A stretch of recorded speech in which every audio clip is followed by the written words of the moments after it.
Good morning, everybody. Except it's not really morning; it's 3 o'clock in the afternoon here on a Sunday. We're gonna do something a little bit different today. I've been wanting to do for a while a kind of recap of 2023 as far as my plots, trials, experiments, things that I was doing out in the field. I know a couple of you have requested this and wanted to know how some of my trials turned out with some of the products that I've been testing.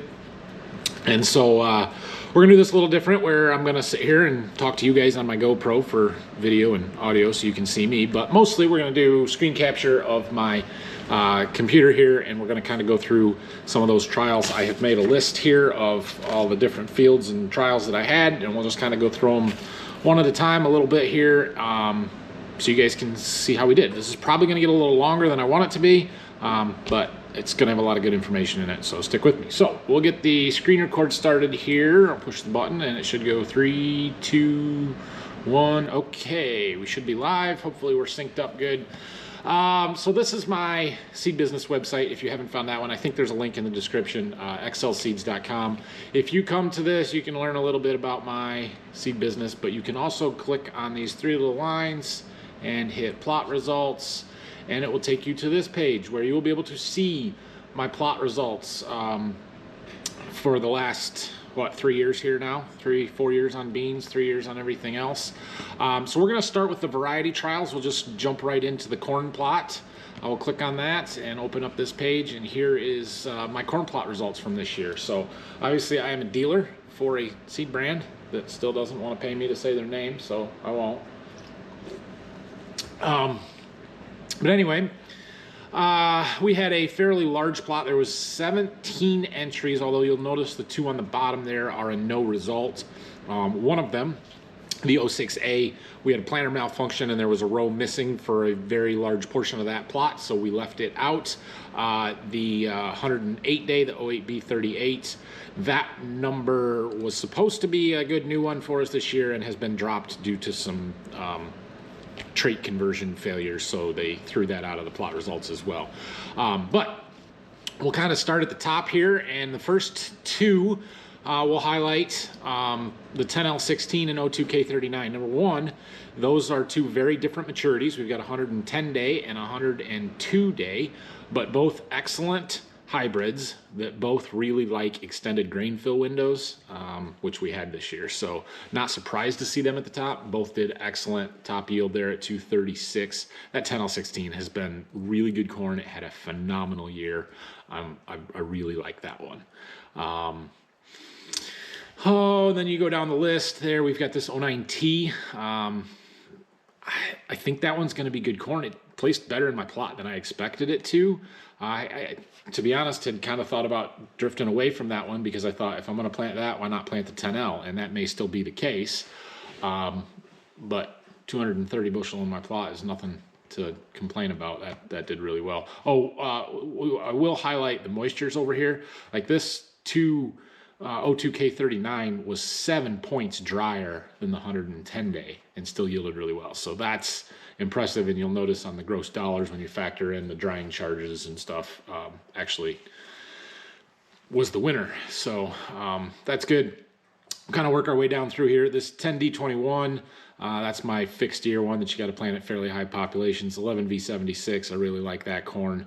Then we've got some 113 days there. The 12S75 that did really well. It didn't have as good a year this year as it has in the past for me.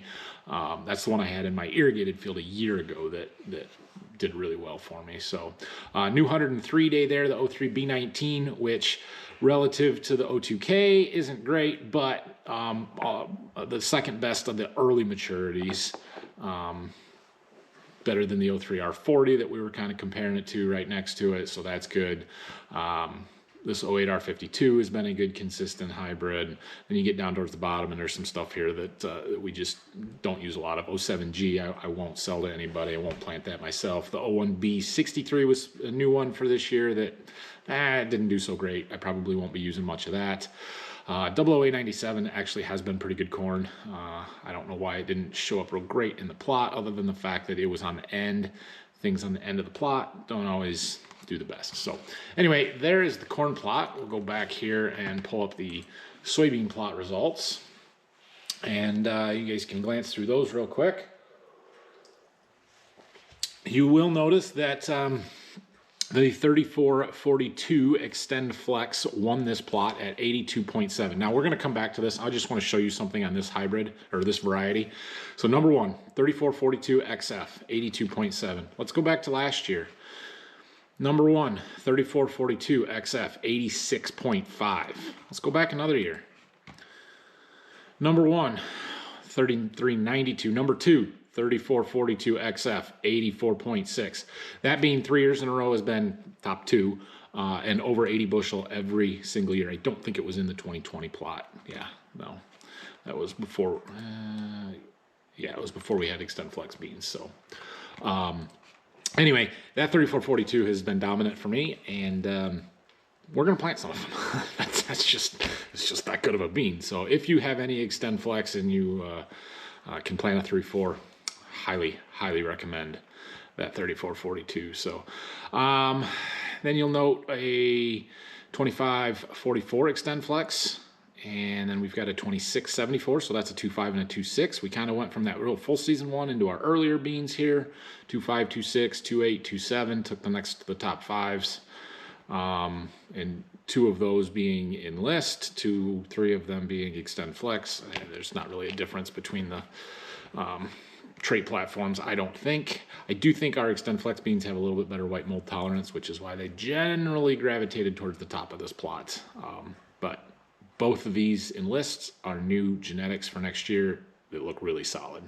So any other highlights there? I think that's pretty good. We had a little bit wider range than maybe I've seen in the past, going from 65 to 82, but over 70 bushel average. They were a little wet when we combined these beans. I wanted to get the plot out. It was October. We had struggled to get stuff dry in early October, and we combined some wet beans. So it is what it is. They will be fine. But anyway, so that is those plots. We're going to come back to these agronomic trials here in a minute. I want to jump over to my John Deere. I'm probably going to have to sign in on this because I haven't done it today. Maybe not. Oh, okay. So we're going to start. Yeah, there it is. We're going to start with this field right behind our barns here. This is where I had my NCGA corn growers entry, and it was one of the starkest side-by-sides that I had, when you can just say, what the heck happened there? And I have an answer. So let me show you. Let's see, where we at? Right there, okay. So we're going to go to compare, and we're going to pull up the harvest map, and you're going to see it for this whole field. Now you'll notice this area in here. This is the good stuff. This is the best dirt. This is where our NCGA entry came out of.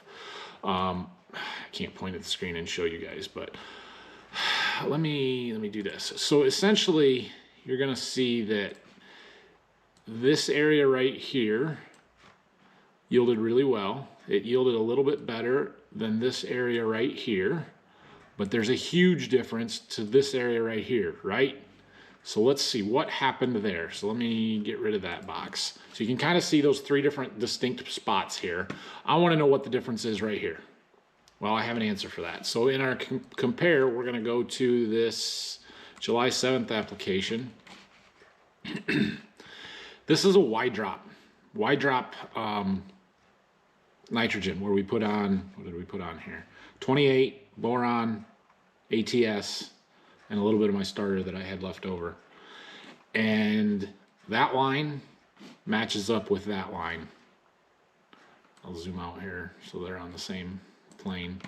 But those lines match up, and you'll notice there was a strip here that got missed, and you can see that show up right over here on this yield map. Very, very plain difference there. So let's see, how much of a difference was there? Well, let's do this little selection tool here, and we're going to start about right here. I don't like getting end rows in because it skews the data. We'll go about right there.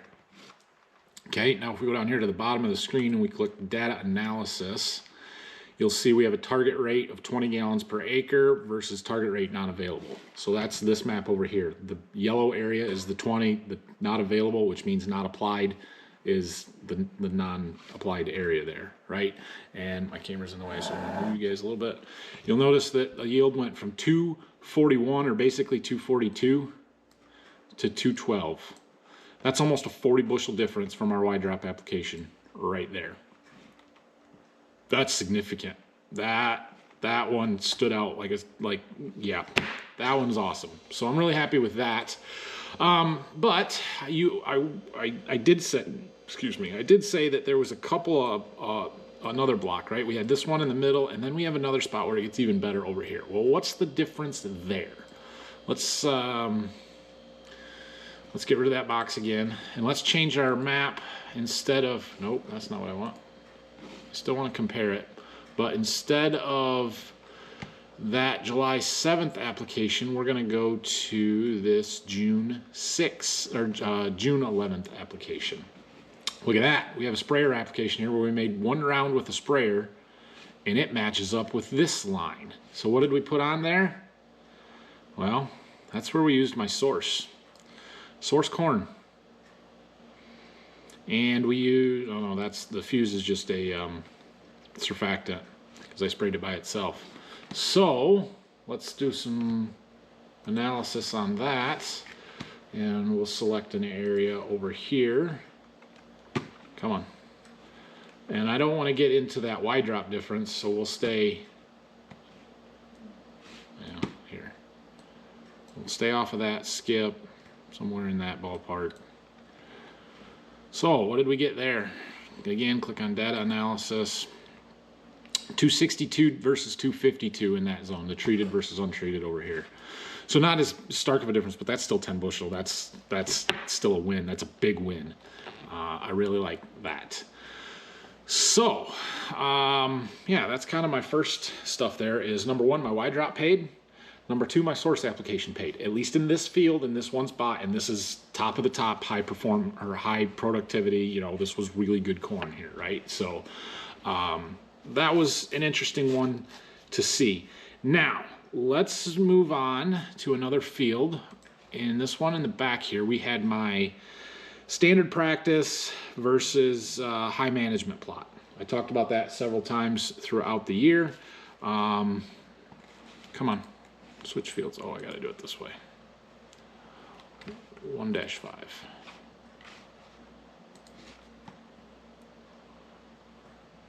Okay, so we'll get our yield map brought back up. That's the yield map for the field. You can kind of see the strip in here a little bit. But let's hit compare. Now this one, it's a little harder to isolate it out. We're not going to do this quite the same way, but let's see, which one of these applications is it?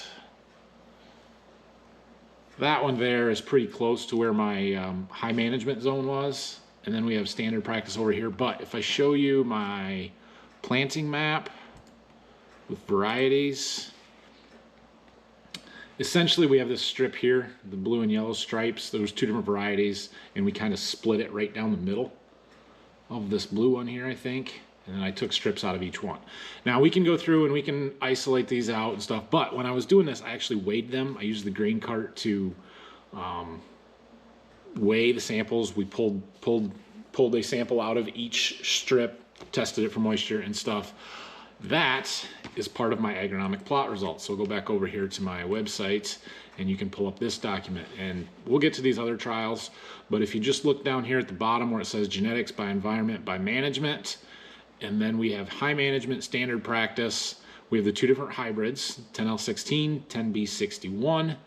High management, 10L16 went 252. Standard practice went 215. So that's a difference of 36.6.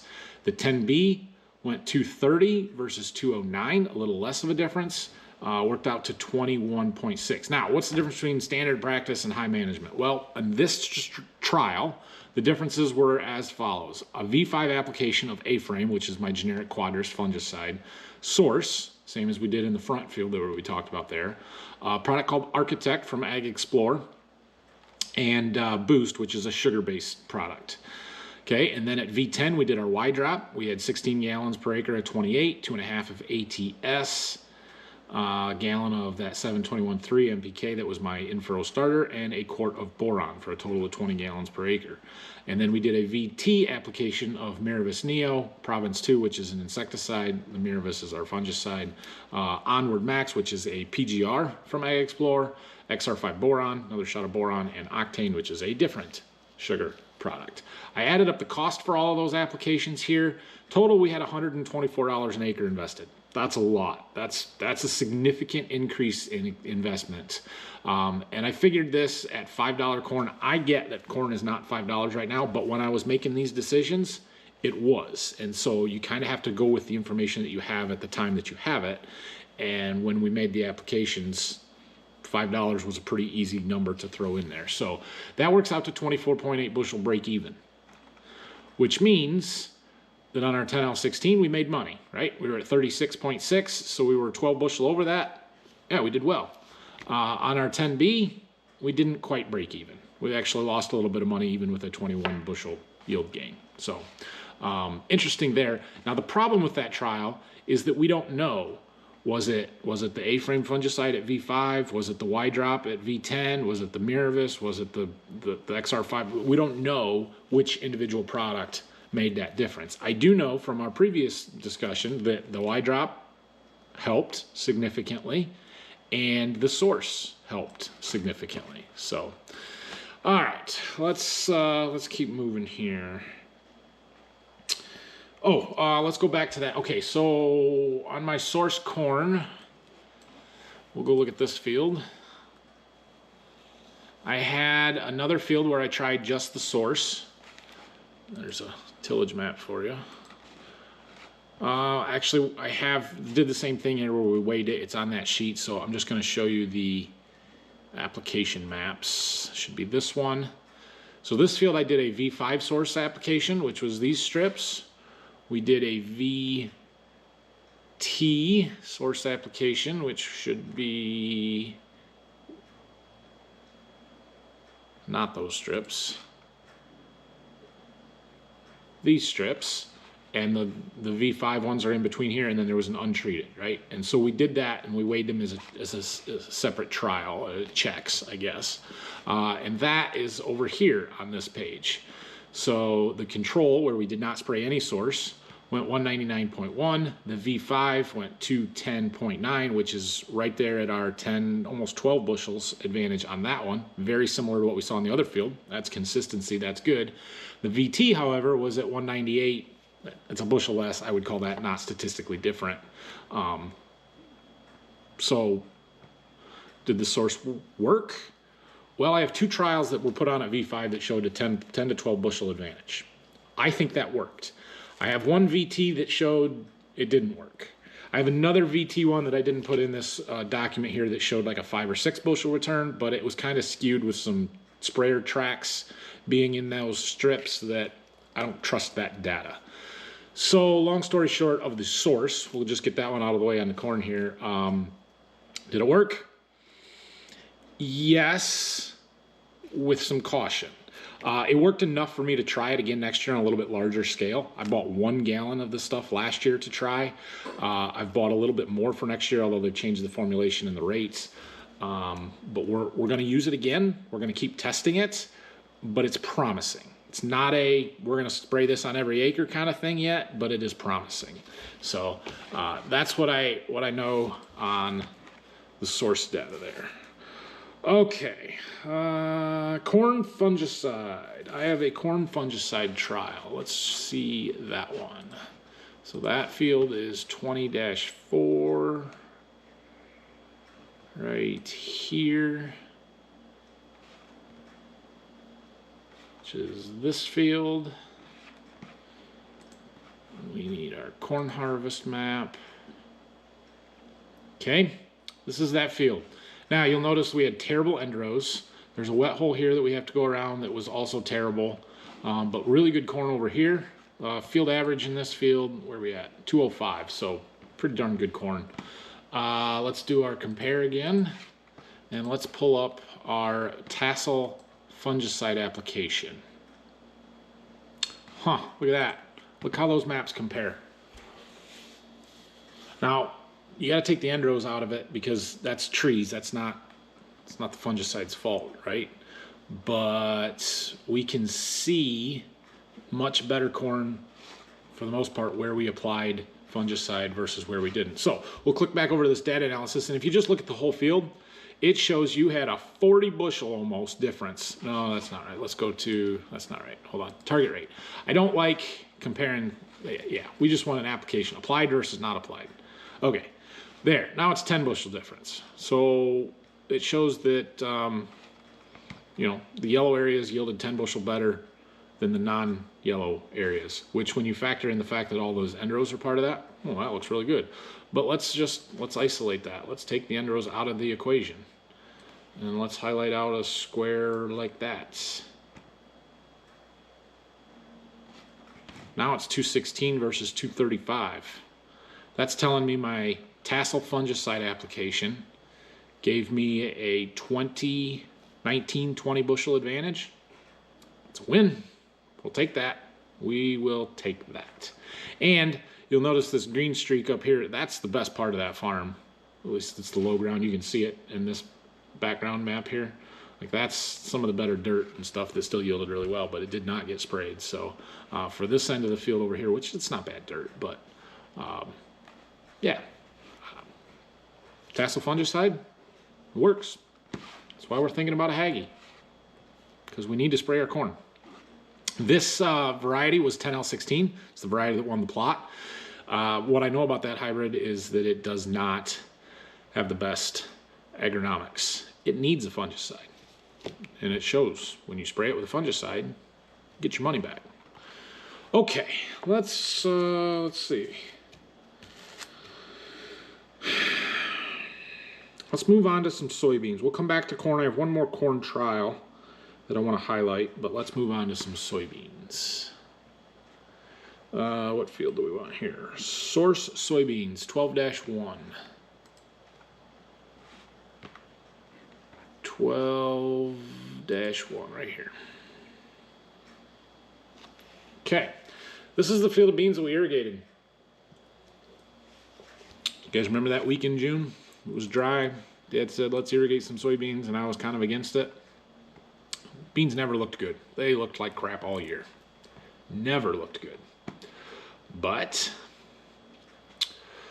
they didn't end up terrible. So this was not great beans, but we averaged, 57, almost 58. Okay, for as bad as they looked, it's not bad. Was the watering worth it? I don't think so, but whatever, not a big deal. What we're here to look at is I applied some Source soybeans, or Source SC, to this field. Let's see, where's that application? This one? Yeah. So what do we got in here? Source SC, Miravis Neo, Indigo ZC. Yeah, so the Miravis is the fungicide, the Indigo is an insecticide, and then you have the Source. Now, I will point out that this map is the same timing, and it's the rest of the field that is the Miravis and the Indigo, just without the Source. So it's not like we're testing multiple things. The only difference between those two applications was I added the Source in this block. Okay, so let's get rid of that. Let's zoom correctly here. Close enough. All right, so let's highlight out a specific area on this. Yeah, we're just going to start here and go like that. Okay, data analysis. 15 gallons per acre versus target rate not available. 61 versus 52, 61.98. That's 10 bushels right there. Okay. All right. Let's try a different spot on this block. Let's move this up over here.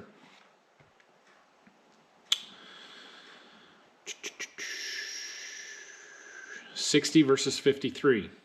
That's 7 bushels. What about back here?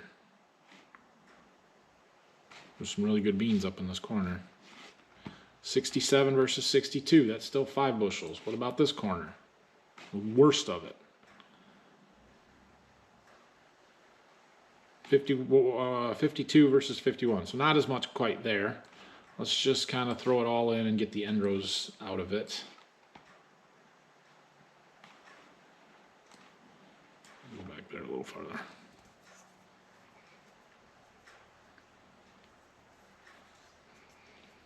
$63 versus 56. I mean, that's pretty consistent. 5 to 10, 7 bushel advantage to using the source.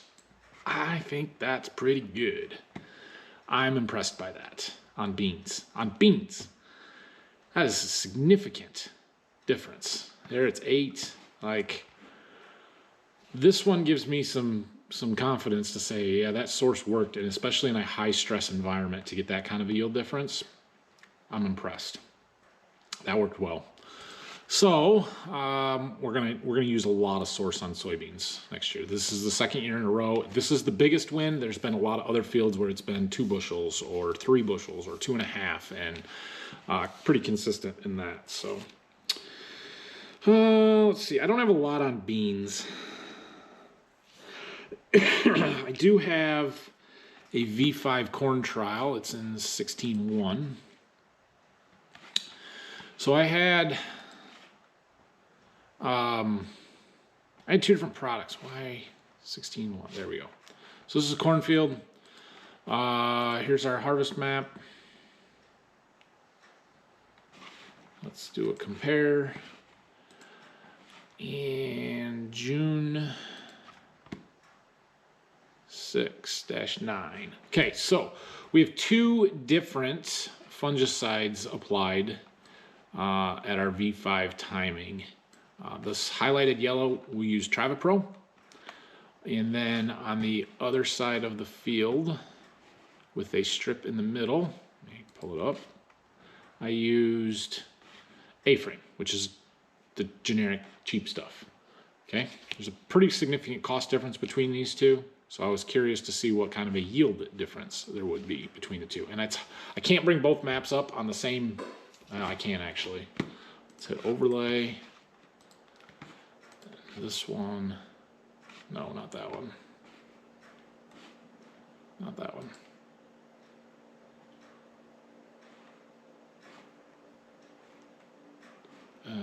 This one, target rate. Okay.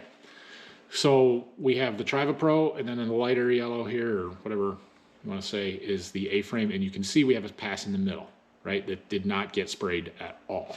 Okay, now I need to put my harvest map back under there. So we'll go back to that one, and we're going to just highlight, oh, come on, compare. We're going to go to our map over here, the application map. We're going to select a zone that is just, oh, come on. Don't be like that. There we go. Just a little bit outside of there. Something like that. Hopefully this works. Like it did for me before. Nope, it didn't. Okay, how did I do this before? I think we need a bigger area. It's the problem with them narrow strips like that. That doesn't work either. Nope.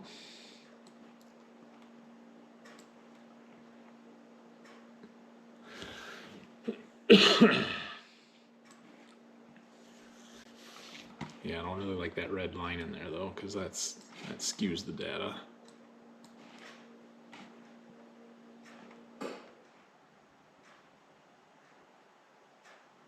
Well, there it shows 4 bushels difference. Maybe it was the other way. When I did this before, I came up with like 10 or 12 bushel difference between the fungicide treated versus the non-fungicide treated.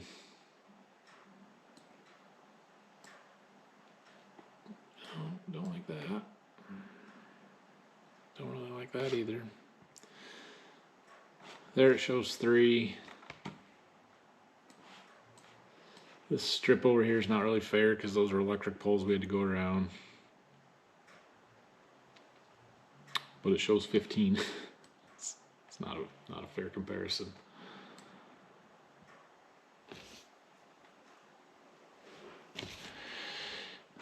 Yeah, that one, I had seen a bigger difference. Maybe I had a different field where I had some V5 fungicide where I saw a bigger difference. I don't remember, but this one I tried to compare the two different fungicides versus each other and didn't get a lot of results like I wanted to, or just didn't see what I was hoping to see there. So a little inconclusive on that one. I'm still a big believer in that V5 fungicide application, especially as cheap as it is. That A-frame, that generic Quadris is, you're only talking $4 or $5 an acre. Okay, we're getting towards the end here. All right, let's talk about one that I know did not work. Okay, and I almost hate to do this because I'm gonna have to call a company out. But that was kind of like, I'm not sponsored by them. I bought all these products. I am a dealer for them, but I've pretty much been honest that, like, hey, I need to see this stuff work. So you guys know that I've been working with this company called Ag Explorer. They sell a lot of foliar feed stuff, adjuvants, stuff like that. And I asked them this year, because I'd been trying to test individual products and it's just too much to keep track of. So I said, give me your whole program. So they did. They gave me this sheet here. It has the whole program start to finish. I have one for corn, one for beans, one for wheat. And I followed it to a T. And we've got close to, yeah, $50 an acre into this trial. And so at $50 an acre, divided by 5, if you use the $5 number from before, that's 10 bushel. We got to have a 10 bushel increase. I should be able to see that, right? Well, I can't. And let me show you. So there's multiple applications, but the easiest one to pick out is, I believe, this one. Yeah. So that's the strip. It's not a small area. We're 20, 21, 22 acres that we applied here. And when I start looking at those, no, don't do that. I think I messed it up. Yep. Pull it back up. There we go. Doesn't matter where we highlight out of this one, there just wasn't a significant difference. It just did not pay.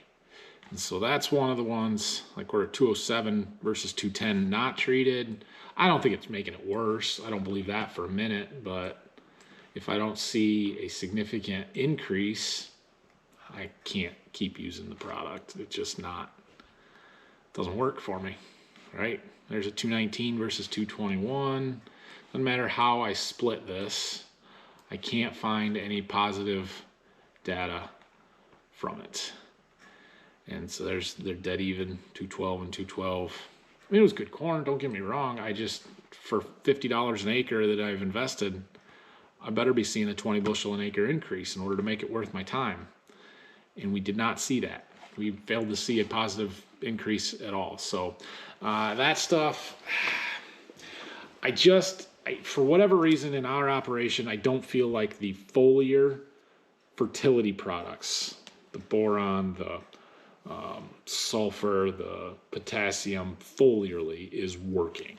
And I don't know if that's because our soil levels are good, if it's because of my starter program, I've got enough nutrients there, if it's because I have other issues that those aren't the limiting factor. I don't know. I do think this company has good products. I think that their adjuvants and surfactants and stuff for spray additives are really good. And I think that some of the PGRs I'm going to play with some more. I've seen good results out of that product called Architect. Last year I had good results with. So I'm not giving up on it completely, but I am probably going to cut back pretty heavily on how much of that stuff that I use. So that was the failure for the year, the failed experiment. Okay. I have one more left to show you, and this was not a planned experiment. This one is one of those things that it just like something pops out at you looking at a yield map, and you're like, what is going on there? And I had a result. Wasn't planned, but it was a result. Soybeans. Not just soybeans, double crop soybeans, okay? Look at this map. This is the yield map from our double crop soybeans. Notice how the beans drop off a lot over here on this side of the field compared to the center and over here. Okay, now we're going to look at another map. This is the moisture of those beans. Red is lower moisture, green and yellow is wetter soybeans. So in this case, red is good. Okay, we've got clearly defined strips there. So what is going on? Well, I can tell you exactly what is going on. This was double crop beans. When I planted the double crop beans, we were trying to use up some treated beans. I had some treated paper bags. I had 2 different varieties in the seed warehouse. I'm like, let's just use them up. So I started on this side over here with a 2.8 treated bean. I planted them until I ran out. I then had some 2.9 treated beans. We planted those until we ran out. And then I didn't have any more treated beans and I needed to finish the field. So I went back to the 2.8 variety untreated. Okay, so that's what we have here. We have 2.8 treated, 2.9 treated, 2.8 untreated. Got it? Okay, let's compare. Let's go back to yield and let's pull up my planting map, varieties. So here you're going to see the variety map. What this doesn't show is the treated versus untreated. But I do know that's what the difference is between the yellow on the left and the yellow on the right is treated, untreated. Okay, let's highlight out some zones here.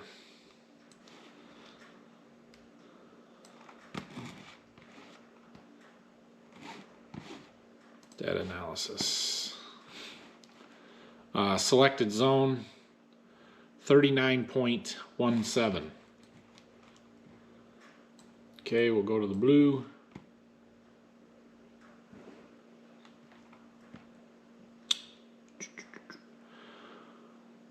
$40.45. So that's only a bushel and a half difference. Not a ton of difference between the 2 varieties. Come over here.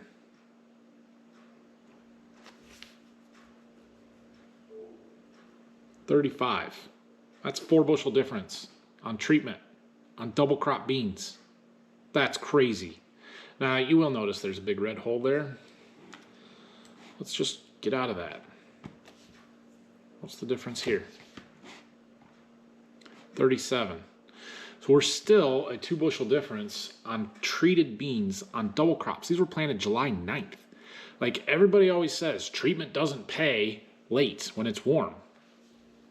I know that's only 2 bushels, but that paid. That without a doubt paid.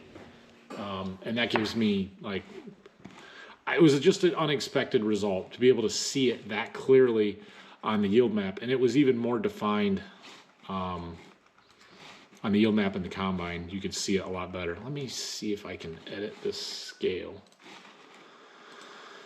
Oh, let's see. No, that's not gonna work. Let's go like 35, 40, 45, 50. Let's see what that looks like.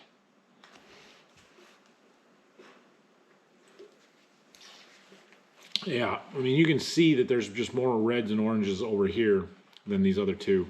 And that has everything to do with that treatment. So pretty impressive that the treatment showed up that much on double crop beans. All right, well, that's my list. Seed treatment, source and Y drop, corn fungicide. Let's go back over to my website. We'll look at some of my other trials. On soybeans in the plot there, we did a little bit of stuff where we had some population studies. I planted 30-inch rows. We did a 60,000, 100,000, and 140,000. The 60 came back at 65.3, the 100,000 went 70.8, and the 140 went 69.7. So actually in that scenario, the 100,000 was the highest yield, and I'm sure also the most profitable. I think that there was a little bit less white mold in the 100,000 than the 140, and that's what caused them to yield better there. And then we also did a starter sulfur trial, kind of. I failed to put in a control, which was dumb on my part. I just totally forgot when we were planting. But we did my in furrow, same stuff that I used on the corn, in furrow, and then a 2x2x2 with 10 gallons per acre of ATS, ammonium thiosulfate, and an in furrow plus the 2x2x2. Total inverse of what I expect to see there. I don't know if the white mold in that trial threw that off, if the starter made the beans grow too much and got too much foliage, and then we got a bunch of white mold and it made them worse. It's entirely possible. I'm not real sure what happened there. Not the result that you want to see, though. Corn starter trial, similar findings here. Actually, something quite interesting on this one. So I had a control, yielded 219. Then I did just the in furrow and yield went down to 208, which is not what you want to see. And then we put the 2x2 in, it went up to 227. And then when I added the in furrow and the 2x2, it went down a couple bushels. So in that, you would almost be led to believe that the in furrow hurt me. I don't think that's the case. There's other stuff going on there, but that's what the data shows. This is why you don't trust one plot in one location in 1 year with one replication, because it's not accurate data. It's just not. That said, here's another one. We did a population trial. This was the 10B61 was the hybrid that we used here. I did it at 28, 34, and 40,000. And we had a linear yield response, 221, 225, okay, not quite linear, and then 227. So 4 bushel and a 2 bushel increase. The higher you planted, the thicker you got, but diminishing returns. So you'd have to do some math on seed cost to figure out which one of those was the most profitable. Yeah, those are my trials. So again, you can go and look any of this stuff up you want. Just go to xlseeds.com. You can also go check out borderviewfarms.com and see some of my other stuff there, I guess. I don't even know what's on that website anymore. I need to update it a little bit. But if you have any questions on any of this stuff, feel free to let me know. I am in the process of working on some trials and trying to line stuff up for next year. I got some stuff that we're going to be doing that's different. We got some stuff we're going to be doing that's the same. We'll see how it all goes. But this is important. It's important to do research and try and figure out what works and what doesn't. And that's how you expand things and try and do a better job from year to year. So anyway, I put a lot of time and effort into some of my trials, probably more than necessary sometimes. But I did a lot better job this year of keeping them straight and not stacking trials on top of trials like I have in the years past, where I feel like I got some good data out of it. So the big takeaways from me, from all this stuff this year is: 1, fungicide on corn pays. 2, my source is working.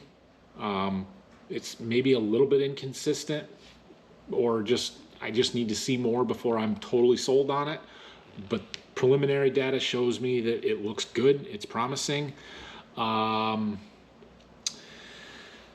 some of the foliar feed products, yeah, not seeing the results that I need to see there. And I didn't show it through here, but I also had those trials in wheat and beans and saw very similar lack of results.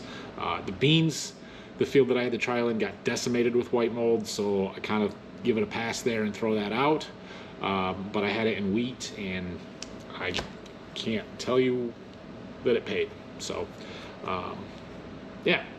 But you learn something and you move on, and that's why we do it on 20 acres or 40 acres and not 1,000 acres until we can prove that it works. So, like I said, any questions, comments, leave them down below. Thanks for watching this one. We'll be back at the farm tomorrow, probably. I don't know. We're getting tractors through the shop. We got to get the 8R in here this week, and it's supposed to get cold. We got lots of snow coming, it sounds like. I got lots of seed coming on Tuesday, and we're going to keep plugging away at stuff throughout the winter here. So thanks for watching, everybody. Have a great rest of your weekend or night, or it's Monday morning, so it's now your week, and have fun. We'll talk to you later.